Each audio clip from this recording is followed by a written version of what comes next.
My sister-in-law forced my 4-year-old son to eat peanut butter, knowing he was allergic. His 5-year-old cousin saved his life. But when we discovered why she did it, she lost custody of her own daughter and now faces criminal charges. I'm 32 years old. I'm a mother to an incredible 4-year-old boy named Isaac, and what I'm about to tell you is something I still can't believe actually happened, even though it's been several months now.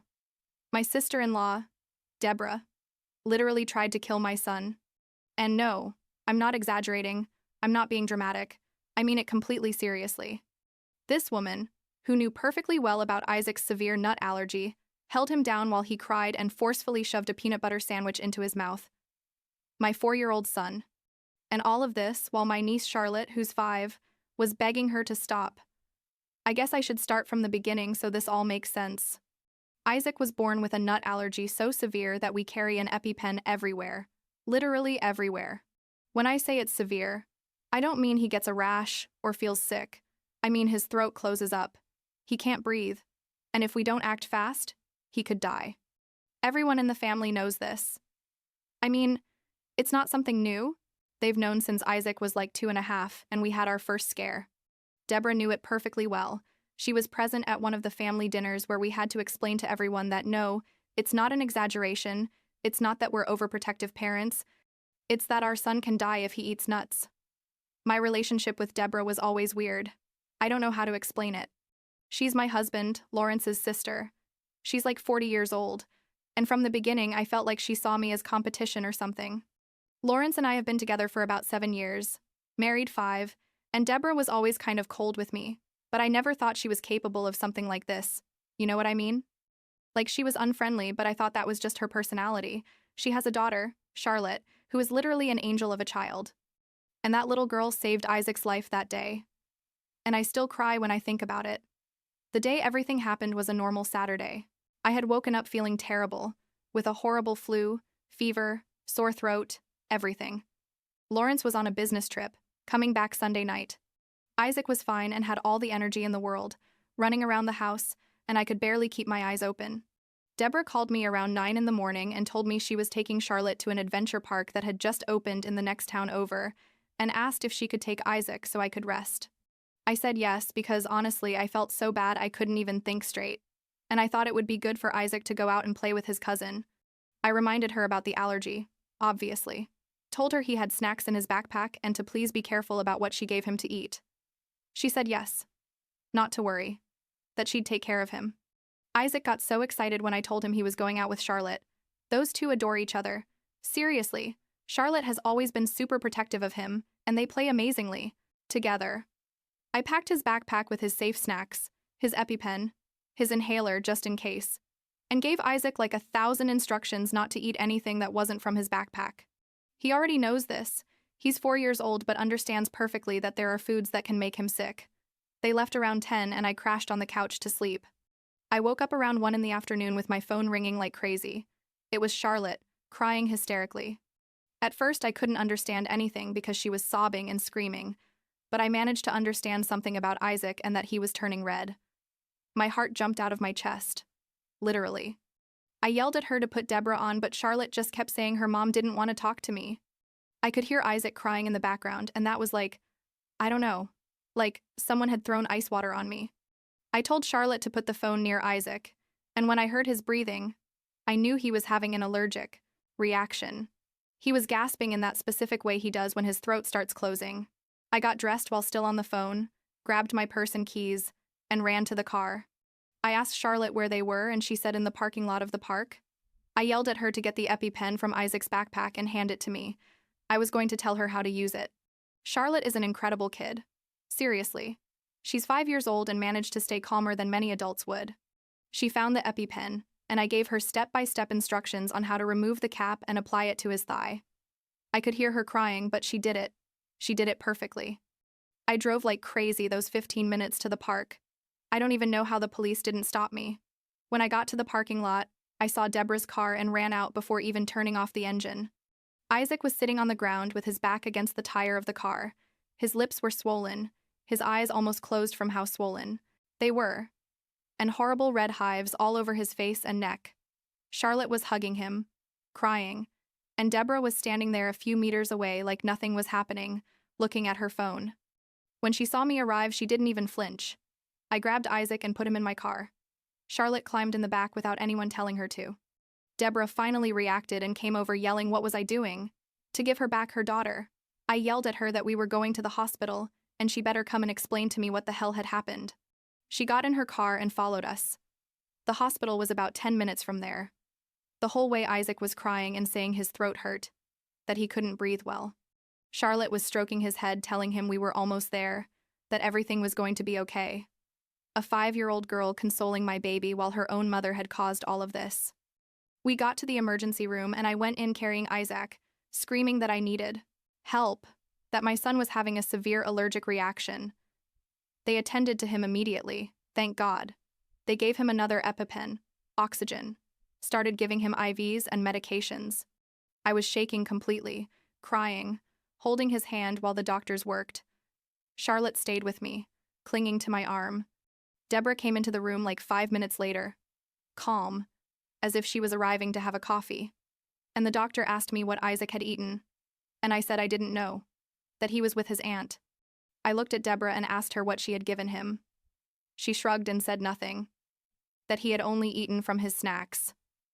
Charlotte suddenly screamed, "That's not true. You gave him the sandwich." Deborah looked at her with a face I'll never forget, like pure hatred, and told her to shut up. But Charlotte kept talking. She told the doctor that her mom had given Isaac a peanut butter sandwich. The doctor went pale and asked me if Isaac was allergic to nuts. I told him yes, severely. That, everyone knew. I don't know what went through my head at that moment. I got up, walked toward Deborah, and slapped her. Hard. The nurse tried to stop me, but I kept yelling at Deborah, asking her what the hell she had done, why she had given that to Isaac knowing it could kill him. She stayed quiet, touching her cheek. Charlotte ran to me and hugged my waist, crying, saying she didn't want to go with her mom, that her mom had been mean to Isaac. Security arrived and asked me to calm down, or I'd have to leave. I sat down again next to Isaac, who was breathing a little better now but still had a swollen face and hives. The doctor told me we were going to have to stay for observation for a few hours to make sure there wasn't a second reaction. I asked Charlotte if she could tell me exactly what had happened.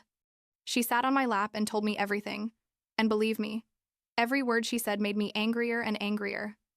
Turns out that after being at the park for like 2 hours, Deborah said she was hungry and took them to a Subway that was in the shopping plaza next to the park. Charlotte and Isaac asked for the snacks Isaac had in his backpack, but Deborah insisted they had to eat something real, something hot. She ordered 2 turkey sandwiches for the kids. So far, so good, right? But then Charlotte told me that her mom went up to the counter again and ordered a peanut butter sandwich. Charlotte asked her who it was for, and Deborah said it was for her. But when the sandwiches arrived, Deborah gave the turkey one to Charlotte and tried to give the peanut butter one to Isaac. Isaac told her no, that he couldn't eat that. Charlotte also told her mom that Isaac was allergic. Deborah told them to stop being dramatic, that a little bit wasn't going to do anything to him, that his parents were exaggerating. Isaac started crying and refused to eat it. Then Deborah, according to Charlotte, got angry. She grabbed Isaac by the arm, took away the sandwich he was trying to defend with his hands, and literally shoved the peanut butter sandwich into his mouth. Isaac was trying to spit it out, but Deborah covered his mouth and pinched his nose so he'd swallow. Charlotte hit her mom on the arm, screaming at her to stop, that she was going to hurt Isaac. When Deborah finally let him go, Isaac was crying and coughing. Within minutes, he started scratching himself. The hives started appearing. Deborah took them out of the Subway, put them in the car, and drove them back to the park parking lot. She stayed there waiting for who knows what.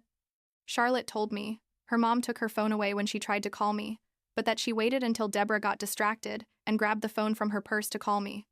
When Charlotte finished telling me all of this, I was shaking with rage. I asked Deborah if it was true. She didn't say anything, just looked at me.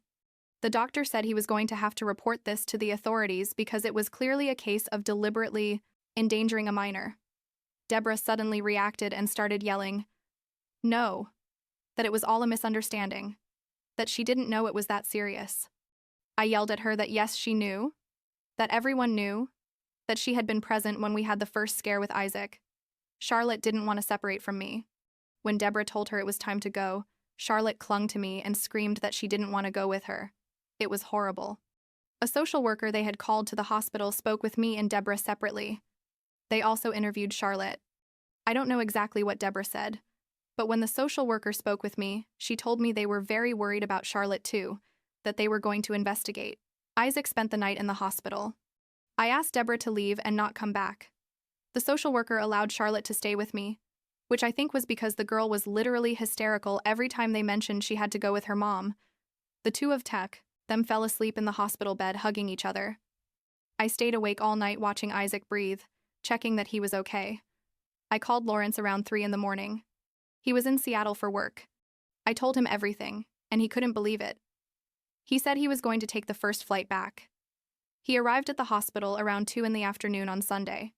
When he saw Isaac with his face still swollen and the hives, he started crying. Lawrence almost never cries, but there he was, sitting on the hospital bed hugging our son and crying. We left the hospital Sunday afternoon. Charlotte came home with us. Her dad, Francis, was out of town for work too, but was already on his way back. Francis and Deborah have been divorced for like 3 years. He's a good person. He's always been a good dad to Charlotte. I called him and told him what had happened. He got furious, said he was going to kill Deborah.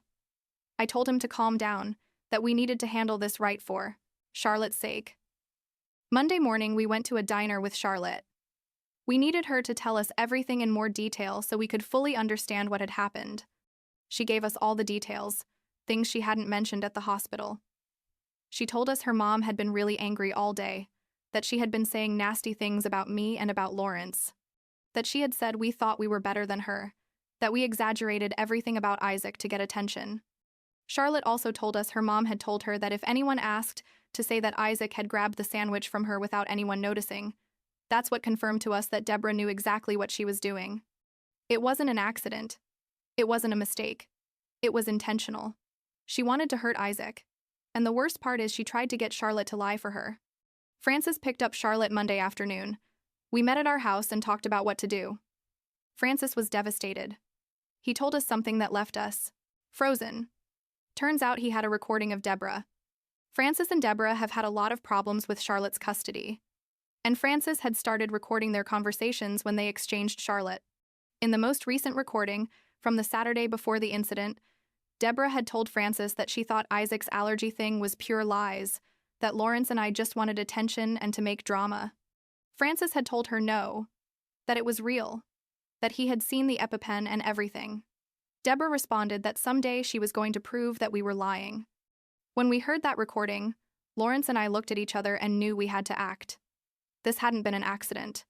Deborah had literally decided to test her theory using our son as an experiment. We called CPS, Child Protective Services, and reported what had happened. We told them we were worried about Charlotte, that her mom had deliberately endangered Isaac and had tried to get Charlotte to lie. 2 days later, on Wednesday, I received a text message from Deborah. I'll never forget that message. It said, "I should have killed him when I had the chance. I wish he had died. That way you'd know what it's like to lose something you love." I took a screenshot immediately and sent it to the police and CPS. That message was what really sealed her fate. The in-laws, Lawrence's parents, at first didn't believe us. My mother-in-law called me crying, saying how could we do this to Deborah? That she would never do something like that. Lawrence had to go to their house and show them Francis's recording, the hospital report, the text message. It was horrible to see my in-laws realize their daughter had done something so terrible. My father-in-law stayed quiet, like in shock.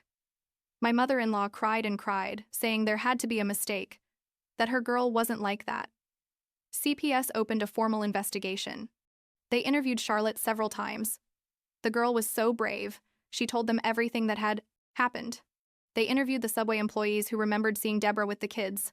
One of them even remembered seeing that the girl seemed to be trying to stop the lady who was with them. Everything was building up against Deborah. 3 weeks after the incident, CPS removed Charlotte from Deborah's custody temporarily. Francis obtained emergency custody. Charlotte moved in with him full-time. The girl was devastated but also relieved. She told us she was afraid of her mom now, that she thought if her mom had done that to Isaac, what could she do to her? In the investigation, they also discovered other things. They turns out Deborah had been using the child support money. Francis sent her for Charlotte to pay her own expenses. The apartment where they lived was in bad condition. CPS found there wasn't adequate food for Charlotte most of the time. She had basically been forcing Charlotte to eat at school and at other people's houses because she didn't buy food. Everything was a mess. Francis started the process to obtain full permanent custody. We asked a lawyer to advise us on what to do regarding Deborah and what she had done to Isaac. He recommended we file criminal charges. We did. Deborah was charged with child endangerment and attempted bodily harm. The case is still in process, but the prosecutor told us that with all the evidence they had, it was very likely Deborah was going to jail. Charlotte started therapy. She has nightmares where she relives that day. She wakes up crying, saying it's her fault, that she should have stopped her mom sooner.